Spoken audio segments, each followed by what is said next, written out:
welcome to this week's episode of Not D&D. As is October, we're focusing on creepier RPGs and horror-themed ones, and who better to join us than Nils, one of the creators on the Walking Dead role-playing game. Nils, thanks so much for coming back on the show. Yeah, great to be here. Last year, we were talking, you came here in June 2022, and we were talking about Vassen as well. And so congratulations for all the awards that game picked up at the Ennies this year, and it's done fantastically well. So it's great to see that game kind of grow and get bigger and better constantly. But at Free League, you're always creating new and wonderful things. So we're talking about The Walking Dead here today. I'm so excited about it. I'm such a big fan. I've been reading and collecting the graphic novels since about 2016. And I know the role-playing game is based off the lore in kind of the AMC TV show. So have you been a fan of The Walking Dead for a while? Was that exciting to get on this project from that perspective? Yeah, I've been for quite a while. I would say for some while I had difficulties watching the show when it came because I kind of easily scared myself. So it was really creepy. Right. Okay. But then when I started watching it and reading the comics and stuff, I loved it so much.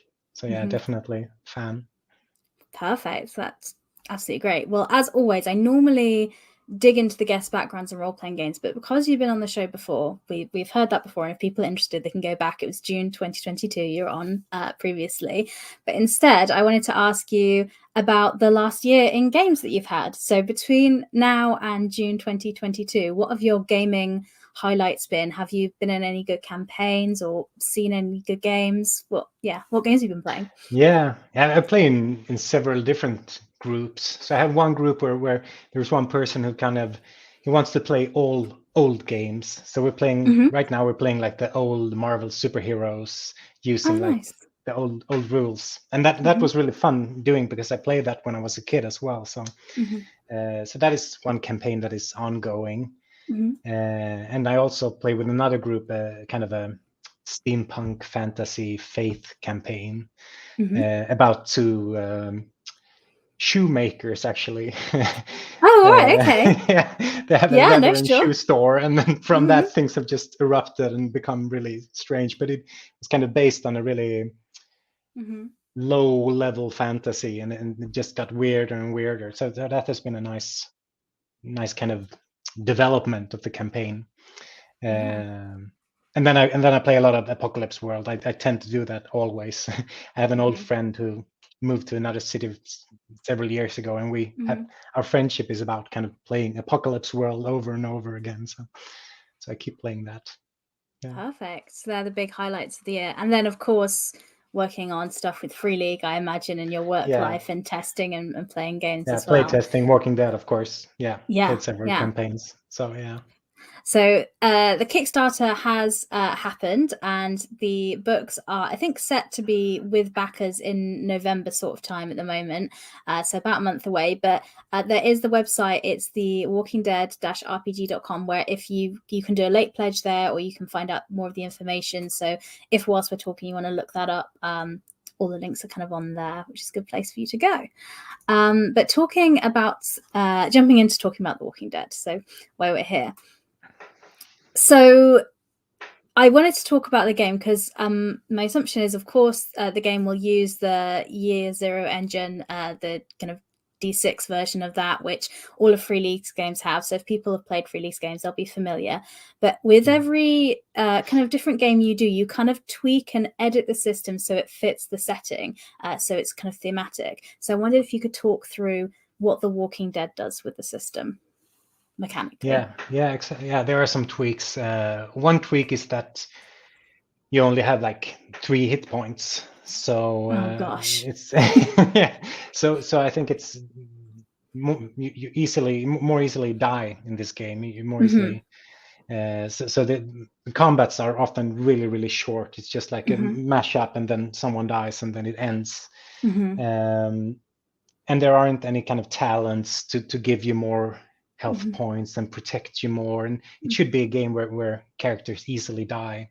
And at the same time, there's kind of a foundation or a base in the beginning of creating the characters, which kind of creates a haven with 5 NPCs and relationships among them. So my idea is to kind of build a start where you feel a lot for your character and for the NPCs and for your relationships, and it's also really easy to die. And I think that combination it's exciting when you kind of have invested a lot of emotions and energy and so forth in your character, and you have this big risk all of the time.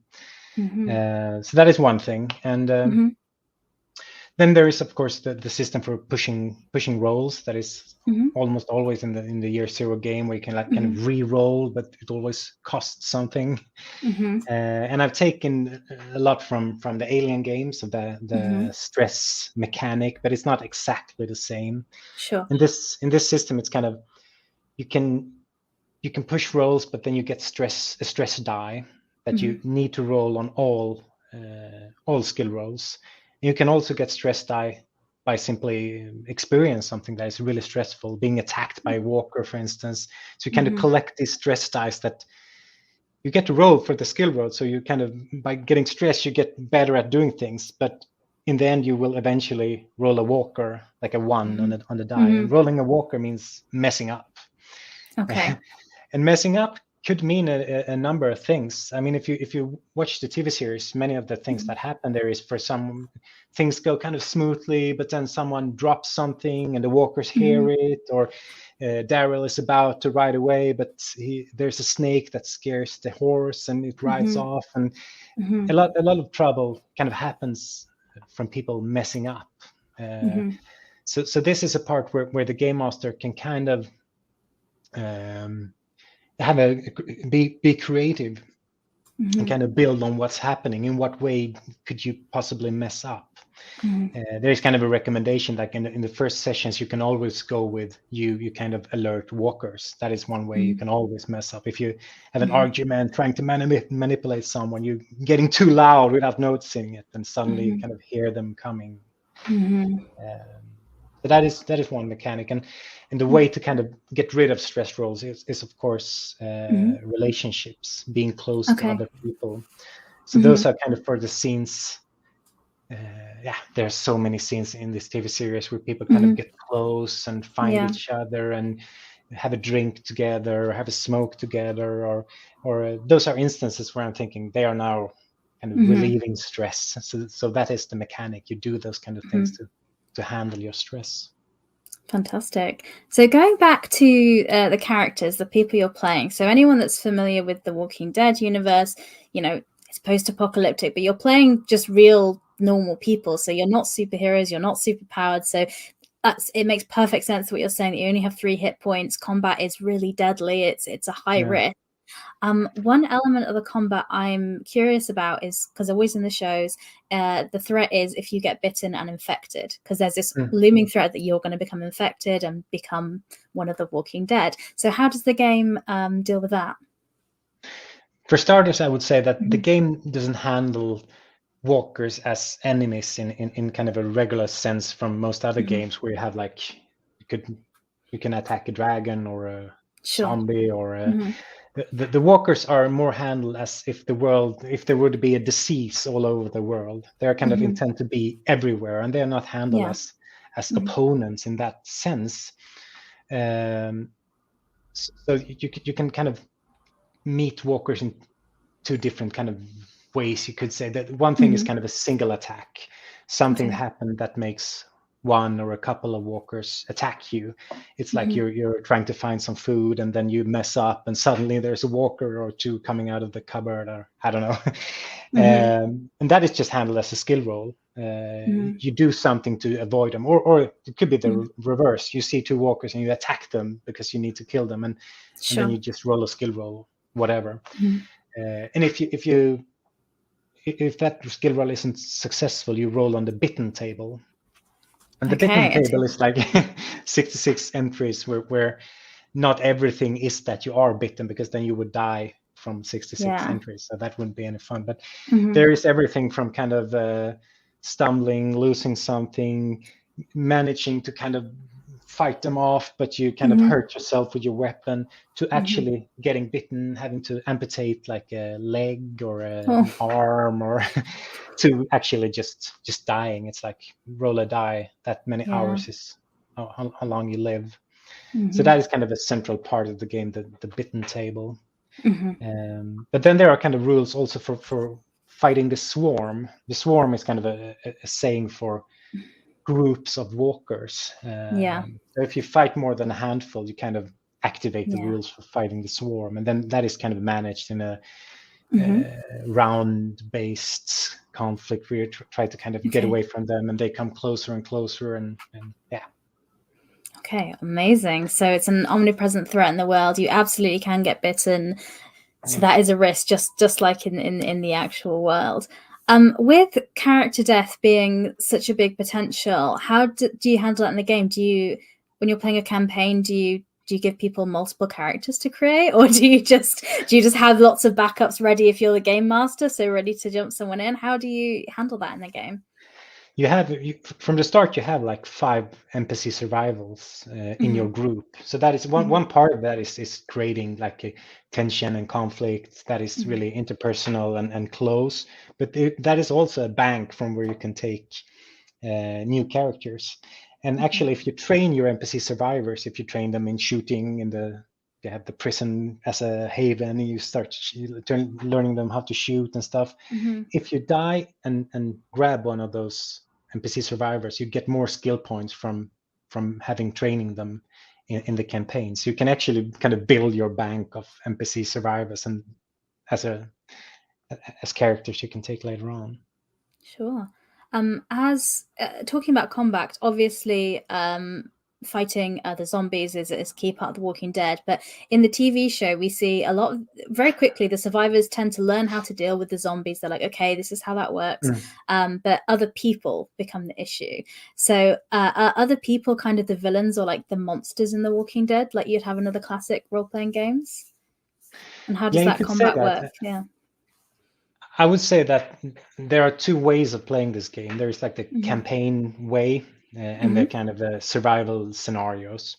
And the campaign way is kind of the main thing for the game. That's what most of the kind of rules are about and so forth. And that is actually kind of a sandbox environment.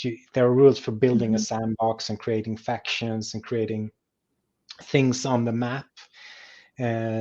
So you don't really know from starters who will be enemies and who you will befriend, and there's a lot of kind of like randomness when you meet someone. You roll a die to see kind of how does he or she react to you and so forth. So kind of similar to like old school Renaissance games where the game master doesn't really decide that much. It's many tables and it's kind of randomized everything. So one answer to your question is that you don't know for starters who will be your foes and who will be your friends. That is kind of decided, and the game master doesn't know that either.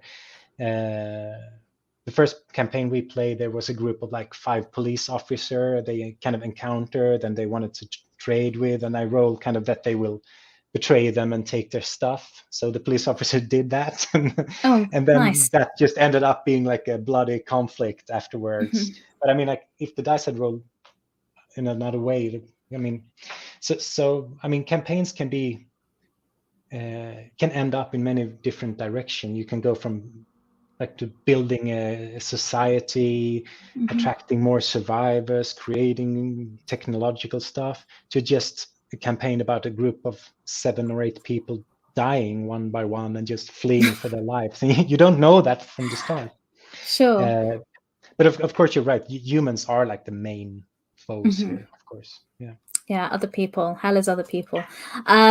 When obviously combat and fighting the walkers is part of the game, but as you've mentioned, there's much more to the game. It's about survival because you're in this world.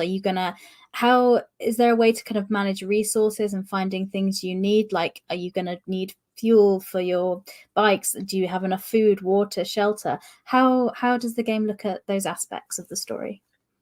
I would say it's not a game. Excuse me. It's not a game with a lot of micromanagement and kind of. It's not a game where you kind of will count how many bottles of fuel you have, and Sure. so if that is what you find fun, you won't really get that.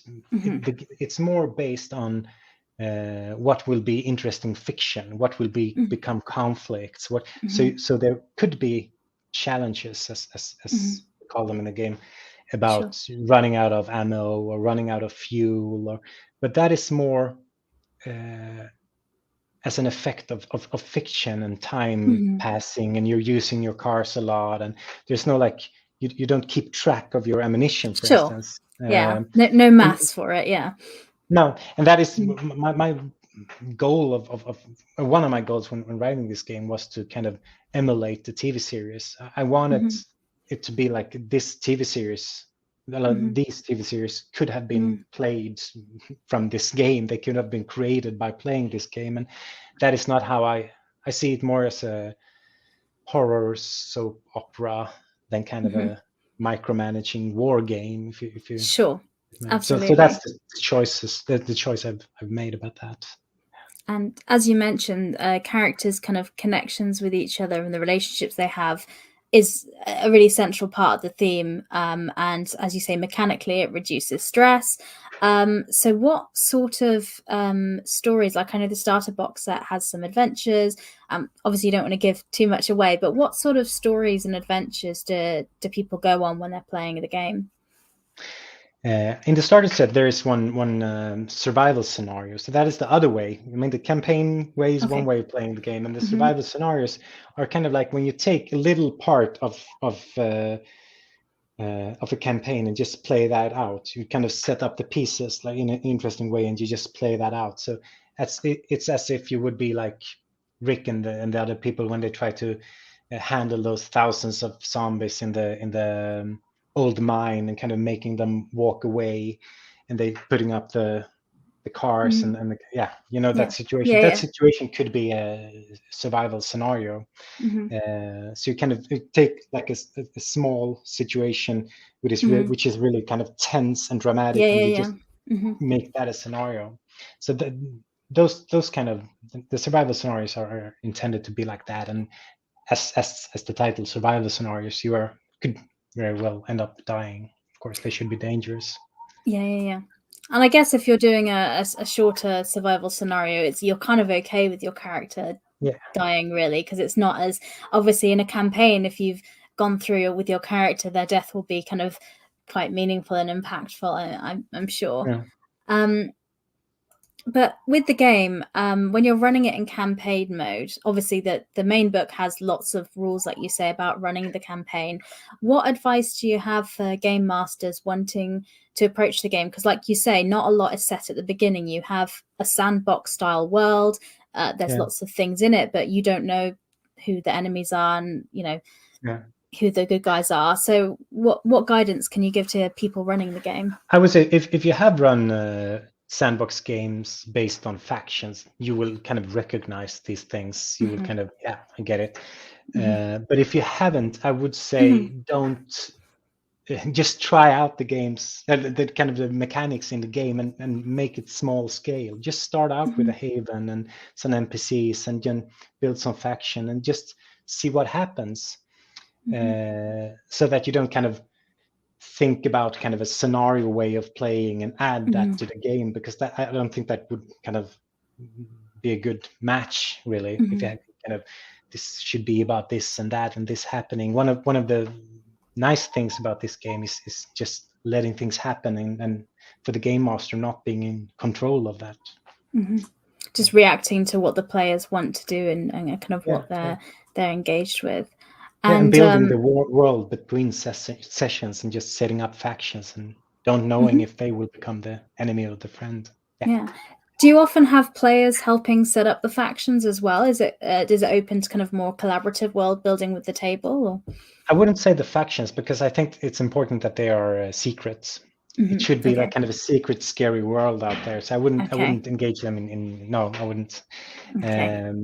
Perhaps in kind of defining the NPC survivors in the haven, and I often let them kind of describe their starting haven. Yeah. In Alien, what I love about that game is the way, like in the movies, it builds tension and horror of this unknown in the game. So, what approach to horror does The Walking Dead have? Because, like you say, in some ways it's similar to Alien because it does have horror, but again, it's got a slightly different tone. So, how does it feel different if people are used to playing Alien and liked that game? I think Alien kind of looks for a certain type of horror and does that very good, kind of this scary tension, and then they just jump out and you're dead meat. So, but I would say that both Walking Dead as a TV series and kind of the Walker or zombie genre, and this game has horror on many different levels. I mean, there is the whole apocalypse level of it. The world is abandoned, it's empty, you're all alone. There is no one to help you with your wounds because there aren't any ambulances. Oh yeah, no It's hospitals. facing no hospitals. Or if there are, you don't want to go there. No, exactly. We've all seen the first episode of The Walking Dead. We learn that that's not good. No. Yeah. And I mean, then there's the human, as you were saying, the human horror, like the bestiality of humans under pressure, what humans will do to each other, either under pressure or if they are not constrained. So just seeing that. And of course, there's the jump scare of walkers, like coming out from somewhere. But I mean, there's also the kind of the level of that the walkers have been humans once, and I am a human as well, and I could become that. And I imagine if some of the walkers are people that the player characters know as well, because that's when I've run zombie games. That's always I was going to say a fun thing to throw in, but fun's maybe the wrong word. Fun for me is the game master, maybe. But it's that level but of something human happens horror. inside of you when you see that, definitely. For sure. And I think also this kind of that the walkers are kind of like a flood or a disease. I mean, that's one thing I like with the TV series, when they're kind of moving outside of their base. The walkers never kind of left them alone. There is always someone coming, and someone, you hear the noise, and it's like they can never relax, and just watching that makes me nervous, kind of. Yeah, because at any moment it could go wrong. We briefly talked about hospitals as locations, and I assume there'll be some in the city, and they can discover that they're terrible places. But that had me thinking about, how does healing work in the game? Because if you don't have because people only have 3 hit points, as you say. What if they've taken 2 hit points of damage and you're just holding on? Is there healing mechanics in the game, and how do you recover those points? You heal one point each day, and that's a good place to say that this is kind of in one way, an abstract game. Everything that happens can kind of be interpreted, and should be interpreted by the group. So you kind of create your reality together at the gaming table. So getting 2 points of damage could be just getting hit to the ground, but it could be like a bleeding wound, and that's up to the group to decide. So it's just But a then narrative. exactly. But then you can get critical damage as well. So if you get your 3 hit points, you need to roll on the critical damage table, and then you can get some really serious things that kind of take months to heal up. And for many types of damage, you need advanced medical equipment, and most group won't have that. So then you get kind of a mission or a scenario. Okay, your character is dying, we need to find advanced medical equipment. We don't know how many weeks or days we have. So that is one way to get things happening. And put the pressure on. Also sounds like a great idea for if a player's going to be away for a few weeks in real life. You're like, okay, they're going to be injured, and the rest of you have to go off and help them. So just thinking of that, it seems like I love a sandbox style game and like kind of an open world. So I'm really excited to kind of pick this up and play it. How accessible do you think it is to new players? Because the great thing about The Walking Dead is a lot of people that perhaps new to role-playing games will know the TV show, and so might be interested and playing that way. Do you have any advice for welcoming kind of new players to role-playing games via this game? I think it is a good game for new players, because there aren't that many rules. A lot of it is kind of decided at the table and talked about. it's not complicated, and you don't have to kind of choose between 100 different talents. There are kind of few, and you also play a human being, which is, for some people at least, easier than trying to imagining something else. You have like your basic urges or wants. You need to get food, you need to have friends, you need to have blankets because winter is coming, and so forth. But perhaps it's a game that could be, if you come from kind of playing role-playing games that are very much about the mechanical things, and that tend to not be narrative, to be like, if I roll to attack, that means I stab you once. If you're in that kind of mindset, it could be kind of that you need to kind of adjust to this type of game. Rolling for an attack here could mean like shooting 5 bullets, running around the car, shooting one more, crawling there, and that is your entire attack. So you get it. Yeah, so it's more kind of narrative and freeform. So the mechanics obviously support the game, but it is like very much like what you want to add your flavor and add the genre. Yeah. For me, I always think somebody new to role playing, if you can give them a topic or a genre that they know and they're involved in, then they enjoy it, because you get to say, hey, you know that TV show you really like? Do you want to be a character and walk around in that world? And then if they know the world, then it's much easier for them to make decisions. And even if they're not big Walking Dead fans, I imagine everybody knows the zombie genre. We know what a zombie is, and that sort of thing. So I guess it's quite welcoming in that sense. Yeah. Well, I backed the Kickstarter, and I'm very excited to get my copy next month. So I'm very much looking forward to it. Do you have any closing words or anything else about the game you want to make sure people know about it before they get their hands on a copy? I don't know. I think it's really fun, but I mean, I'm kind of biased in that. We had a lot of fun playing campaigns set in Sweden, and kind of that was a really nice thing to do, to kind of get the feel of the TV series, but located in my hometown or in the Swedish forests. And so I think that kind of, that was an interesting experience, to get that mix of a different place, but the same kind of type of stories. So that is something I am excited to hear about, people playing in different locations and seeing what happens when you place the game in different places. On a boat, for instance, or I don't know, in the desert. Different environments for sure. Well, Nils, thank you so much for coming back on the show and sharing The Walking Dead with us. I'm very excited to get my copy. Again, if people are watching, the link is in the show notes to thewalkingdead-rpg.com, where you can find out more and get a copy. And if you're watching live, it's on the screen for you now. I also, as a last question, you kind of mentioned some campaigns you're in at the beginning, but I do ask if you have any other games you want to give a recommendation or a shout out to that you're enjoying. Do you have any more beyond the 3 campaigns you're in at the moment, or would those be your recommendations for this visit? I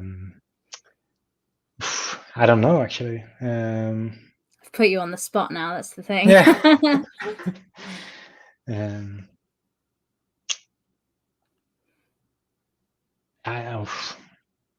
No, I'm sorry, I can't really. That's okay. So just the 3 from the beginning. So the three from the beginning. But I love a lot of different games. I love Call of Cthulhu and Cult, and a lot of different games. So Mutant Year Zero is a great game, I think. Fantastic. Well, there we go. There's a few little recommendations for people to get them started. So Nils, thank you so much for giving up your time and coming to talk to me again. Hopefully in the future you'll be bringing out another fantastic game, and I can have you back maybe next year to talk about that again another time. Thank you. Thanks so much. Bye. Bye.